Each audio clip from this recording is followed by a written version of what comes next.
Hello and welcome back to Latveria Library, where I talk about all my favorite comic book stories, characters, and lore. Today, we will be diving back into the world of Hellboy with one of its most important and interesting characters, Hellboy's best friend and partner, Abe Sapien. We will be exploring some of his time with the BPRD, of course, but mainly his more fascinating origins and how finding out about this revelation changes him. But before we get into it, don't forget to like, share, and subscribe if you enjoyed this or any of my other videos. And now, let's get into the story of my favorite Hellboy character, Abe Sapien. Created by Mike Mignola, Abe first premiered in the Hellboy Seed of Destruction story arc in 1994, which was also the first Hellboy miniseries. When we are first introduced to the character, he is draped in a long trench coat, hat, and dark glasses. It's not until later, when him and Hellboy are alone, that we see the fish-like hero for the first time and learn a little about some of Abe's mysterious backstory. How he was found in 1978 in a hospital basement somewhere around Washington, D.C. after two plumbers broke open a sealed door, revealing a long-forgotten chamber. Within that chamber was a tube that held a sleeping fish-like humanoid creature with a note pinned to it that read, Abe Sapien, April 14th, 1865, the day Abraham Lincoln was killed, which is also where our hero's name comes from. Right away, he was given to the BPRD, and over the next few months, two Bureau scientists did anything and everything to awaken the amphibious hero, until finally, on March 2nd, 1979, they succeeded. Though at the time, he probably wished they didn't. What transpired afterwards were many horrific tests that Abe will have nightmares about for the rest of his days. We actually don't see what these tests were, but we can assume where they were going. Hellboy, who had been through the same if not worse, knew better than anyone else what these scientists were capable of, and so intervened, freeing Abe and stopping the tests completely. As traumatizing as it all was, some good did come out of all that poking and prodding. Since Abe had no memories, he was able to surmise that he could breathe in and out of water. Roughly, he could stay on dry land for a week without being submersed. But the thing that really mattered was his relationship with Hellboy. After the big red guy saved him from the scientist, the two became best friends and were inseparable for years.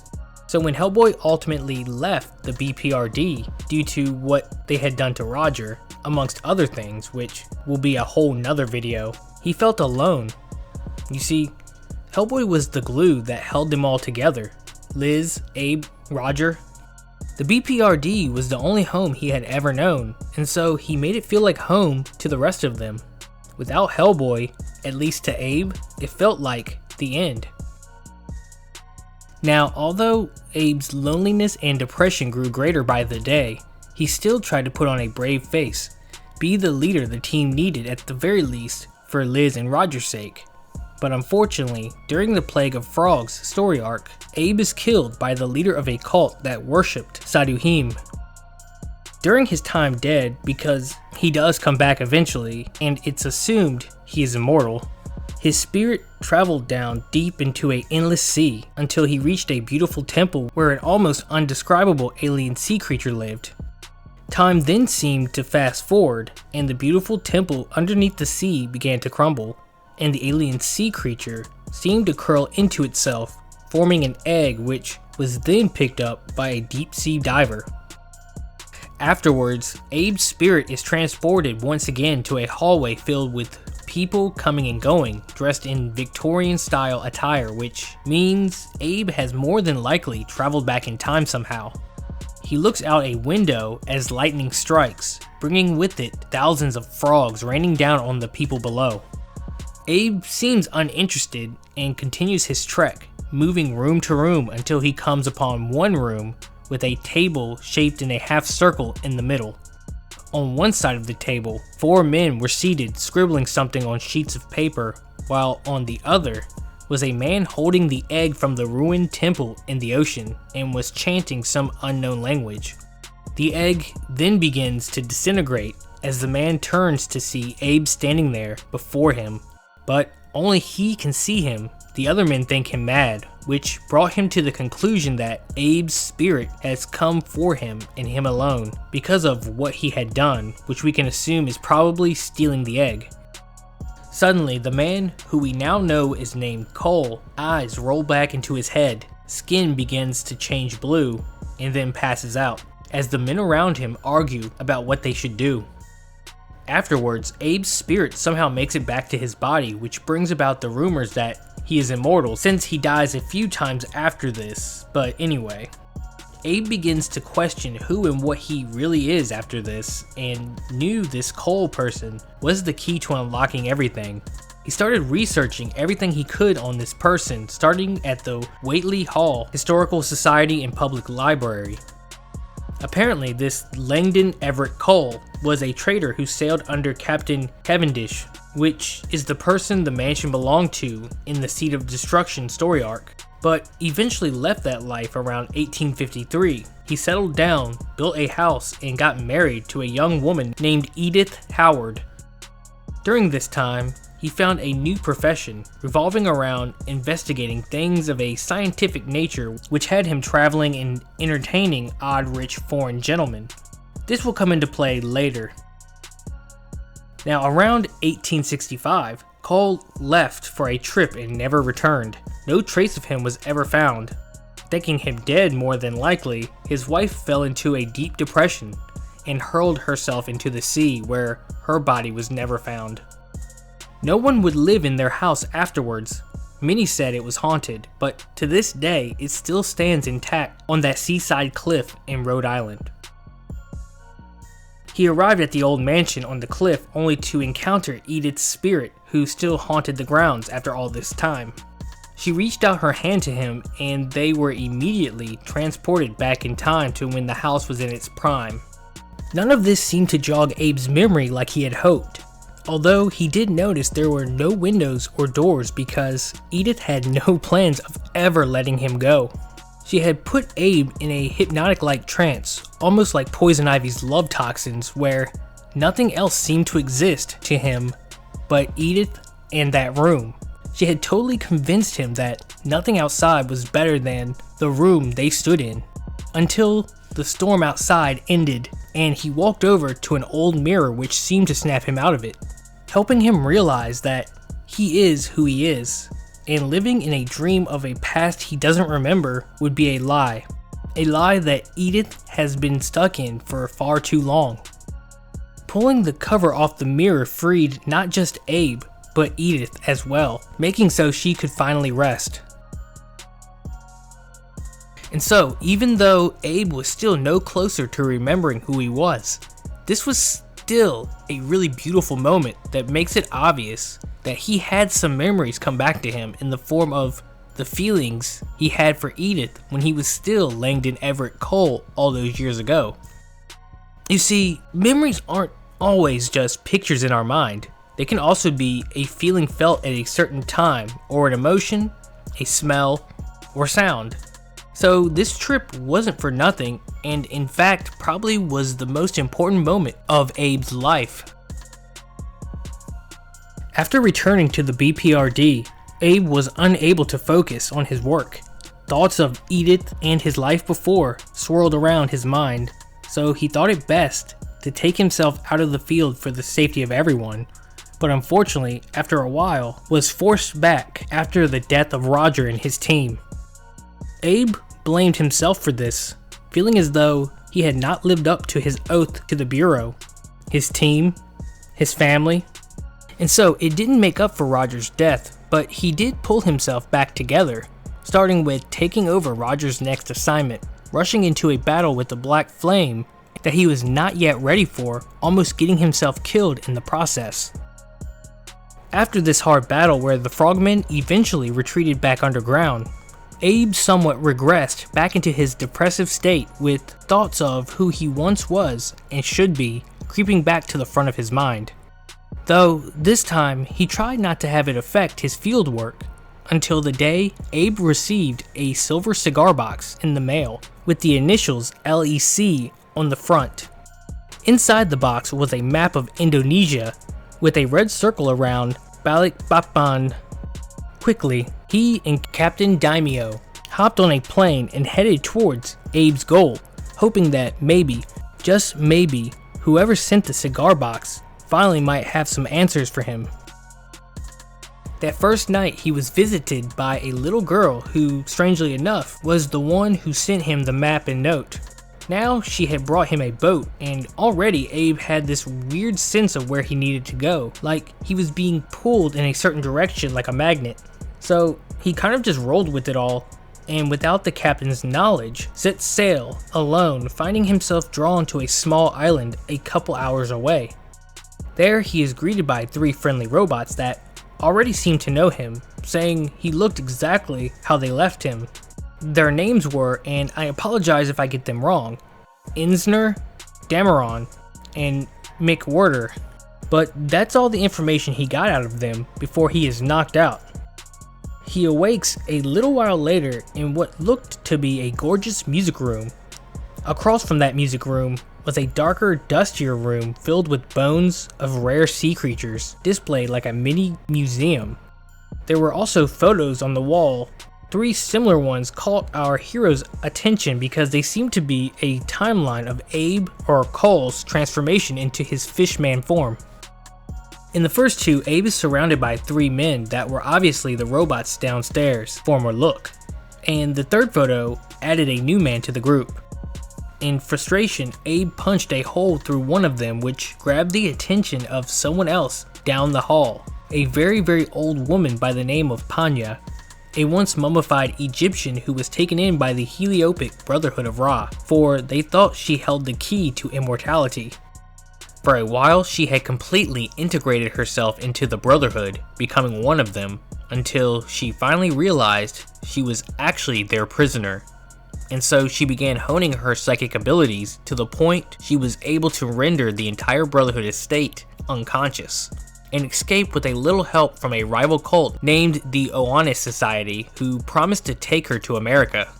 But unfortunately, this was a lie. She was actually taken to this island where she is once again a prisoner of a cult. Though this time she kind of just learned to live with it, and somewhat began to enjoy her time here. They did worship her as a god after all. However, once she learned of the Oannes Society's plans for humanity, she could not sit by and let it happen, which is why she beckoned Abe to the island of his former colleagues. The Society were not shy about what they had planned and told Abe the entire story of killing millions of people all over the world to save their souls by housing them in giant artificial bodies. Abe also learned a little more about his past, how he was part of this whole plan for humanity and supposed to lead the society since they believed he had merged with this god of the sea. All of it was a lot to take in, of course, but one thing was for sure. Abe was not the same man the society once knew, nor did he want to be. And so with the help of Panya and Captain Daimio, who had found his way to the island, the 3 were able to defeat the Oannes Society and thwart their plans. After this, for a while, things finally went back to normal, as much as they could when you hunt demons and monsters for a living. Abe had come to accept that Cole is a part of him, but not who he is now. Though unfortunately, there was another older fear gnawing at his mind. One that he's thought about since him and Hellboy's encounter with Rasputin and his frogmen all those years ago. But now in the King of Fear's story arc, his fear has finally been confirmed. During a mission into the Hollow Earth to deal with the frogmen and their allies once and for all, a team led by Abe encountered an old enemy they once thought dead, the Black Flame, who tells our hero he is what the frogmen will become in a few thousand years. Abe was the first of a new race of man that would inherit the Earth after the return of Odru Jahad and his Saduhim. The world they would reshape had already begun, and Abe was proof of this. Of course, Abe completely denied this and even rejected the idea of it being possible, but like I said before, Deep down, it's something he had thought about since the Seed of Destruction story arc. Whether if it was true or not, the Black Flame's words had caused a strain on Abe's relationship with most of the BPRD, which led him to one of the biggest mistakes since he's been with them. You see, Captain Daimio had become a were-jaguar, killed a bunch of agents, and disappeared, which is a whole nother video. Abe had made it his mission to find the captain and save him from the monster inside himself, a task he told no one else about. This was a big mistake, of course, but Abe felt as if it was his responsibility in a way for the captain to conquer the monster inside himself. Because if Daimio couldn't, what chance did Abe have of overcoming his own? This mission had brought our hero to the Canadian wilderness, where reports were being written of a Sasquatch-like monster stalking the area. But Abe had a hunch that proved to be correct. The Sasquatch was actually the captain. Abe tries to convince him to return to the BPRD, but unfortunately the captain refused, figuring if he stayed out in the middle of these woods, it would be safer for everyone. But also, he had been hunting for the people of an entire nearby town who had completely vanished. So Abe stays and decides to help find everyone in the hopes of changing Ben's mind. Eventually, the two find the entire town, save for a few were killed by an Odruhim, who had latched itself onto a grieving mother to gain enough strength to make itself corporeal. By doing this, it had also created a smaller twin that was the one who actually killed the entire town. The captain had seen all of this when the Odruhim had tried to latch itself onto him, as well as the only way to stop it, shooting the grieving mother, which they do. Afterwards, we find out Abe's computer had been bugged by Johan, so the Bureau knew about this mission to Canada and that he's been hiding much more. They just didn't know at this point in time that it was the captain, which made the rift between all of them grow even deeper, to the point where Johan continued to spy on his friend in the hopes of finding the captain, for he blames the man for the destruction of his second body. In the year that followed, reports of further disappearances kept rolling in from the Canadian wilderness, and at this point, Abe was in a coma for quite some time, which we will get to. This gave Johan an opportunity to investigate in his stead and maybe find some clues that would lead to the captain. Right away, Johan abandons his team to hunt on his own, and after a while he was able to piece together that this was actually where the captain had been hiding. So armed with a magical knife that can kill were-jaguars, he followed the scent deeper into the woods. Only all of this would prove to be a huge mistake, because at the same moment, the were-jaguar had found Johan's team and completely slaughtered them all. So now, if Johan had been patient and stayed with his team, maybe together they could have defeated Ben, and none of this would have ever happened. His lust for revenge had gotten many agents killed, but the actions of Abe was what inadvertently caused all of this to happen. He chased after Daimio for this obsessive need to prove to himself through saving the captain that he isn't a monster, and told no one what he was doing. And of course, a lot had happened to all of the main BPRD agents since Hellboy left. They were not the same family they once were. And maybe if they were, who knows? Maybe all of this could have been prevented. Maybe if they all talked to each other, they could have worked this out. But anyway, I think I will leave it there for now, because this video has been taking much longer than I expected. So I'm going to be making this a two-part, and hopefully it won't take as long as the first.